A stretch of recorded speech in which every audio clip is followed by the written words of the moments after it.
Selamat malam teman-teman semua. Perkenalkan, saya Sofiani Rashid bersama teman saya, Ananda Ferdian dan Diani Sayuda Rahma.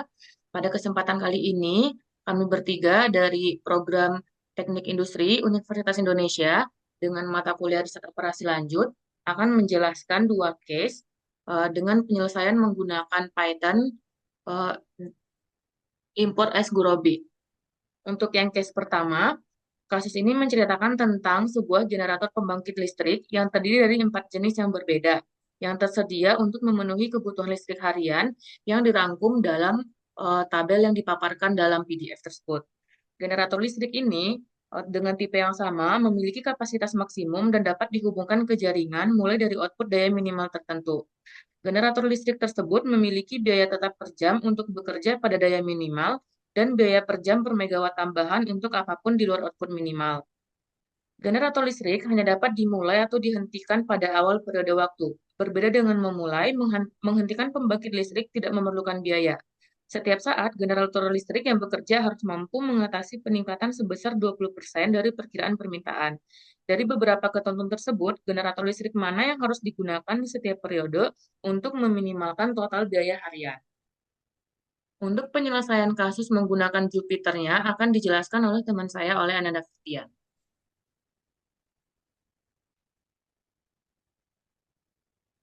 Baik, untuk produksi electricity, kita mulai dengan menentukan sets. Pertama, set yang ditentukan adalah time. Time itu untuk menentukan periode waktu kebutuhan listrik. Dan kedua, untuk menentukan jumlah tipe generator yang ada, yaitu types.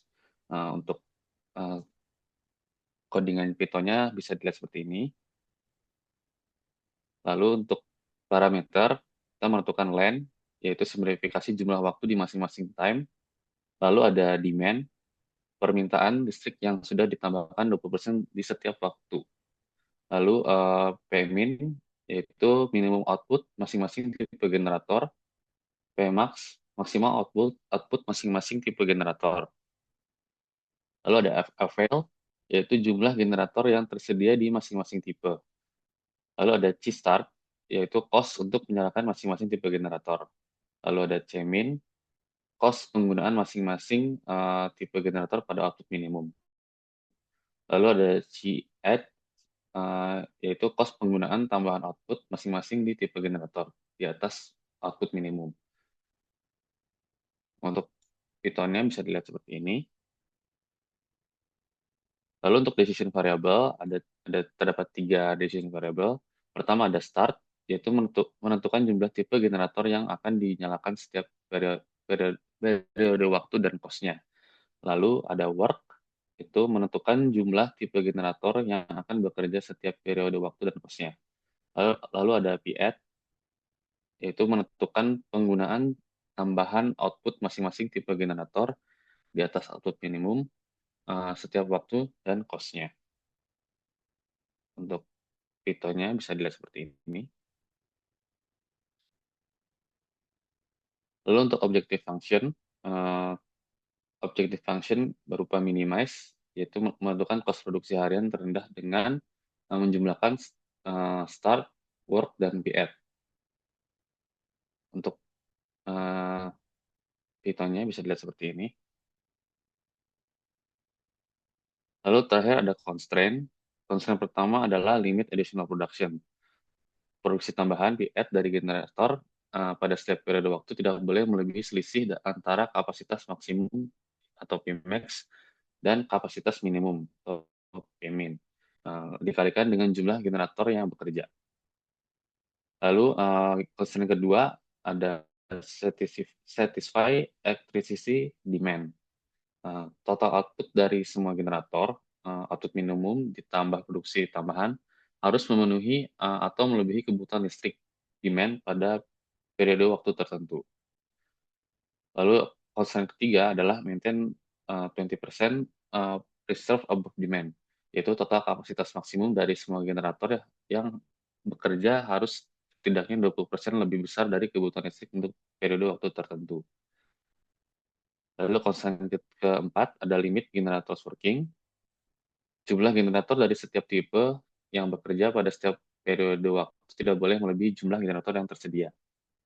Lalu terakhir ada transition constraint for starting generators, yaitu jumlah generator yang mulai bekerja pada suatu periode harus mempertimbangkan perubahan jumlah generator yang bekerja dari periode sebelumnya. Untuk periode pertama, perbandingan dilakukan dengan periode terakhir dalam satu hari untuk memodelkan transisi harian.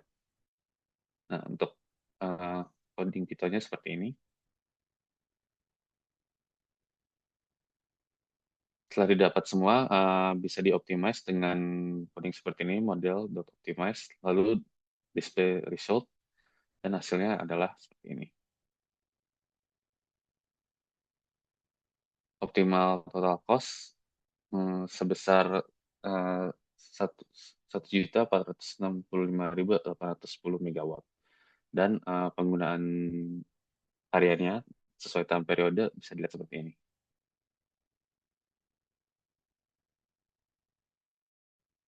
Baik, untuk case production of electricity, sekian. Bisa dilanjut dengan case selanjutnya.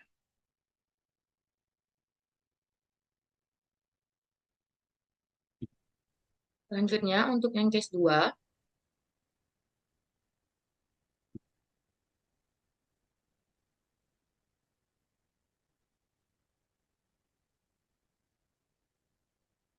untuk yang case 2 tentang planning the production of electronic components, kasus ini tentang sebuah usaha kecil yang ingin mengoptimalkan produksi komponen elektronik, terutama microchip dan batch, selama 6 bulan.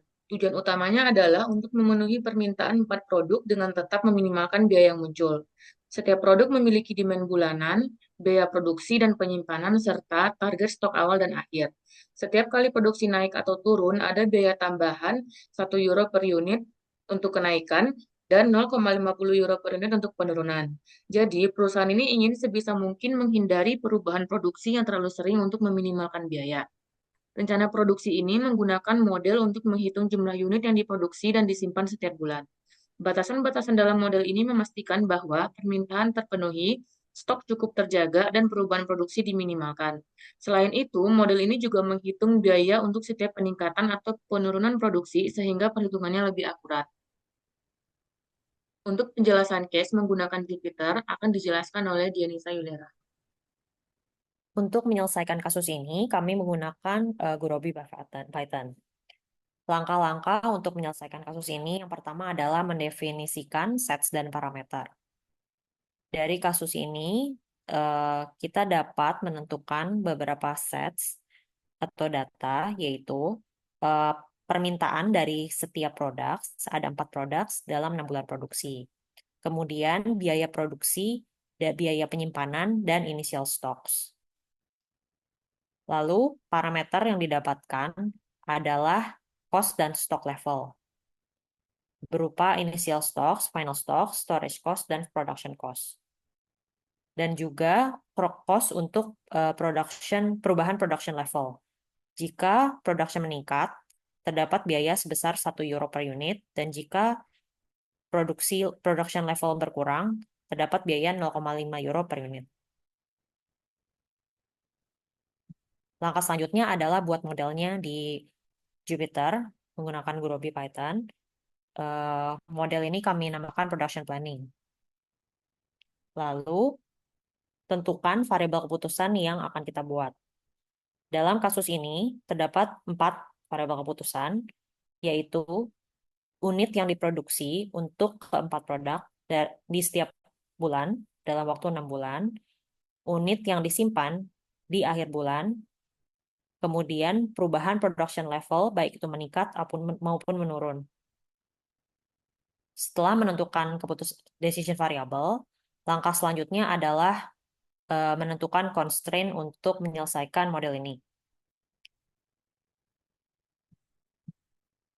Constraint yang ada pada model ini yang pertama adalah initial stocks. Pastikan stocks pada bulan ke-0 adalah initial stocks yang sudah diberikan pada kasus ini. Yang kedua adalah pastikan stok di akhir bulan selalu memenuhi product demand. Kemudian, pastikan bahwa stok pada final time period selalu diminimumkan. Kemudian, pantau perubahan produksi, baik itu meningkat maupun menurun. Lalu pastikan juga bahwa setiap unit produksi, unit yang disimpan, production level yang meningkat dan menurun, values-nya adalah non-negatif. Setelah menentukan decision variable dan constraint, tentukan objective function. Pada model ini, objective function-nya adalah meminimalkan total biaya yang terdiri dari biaya produksi setiap unit komponen, biaya penyimpanan stok, dan biaya perubahan production level.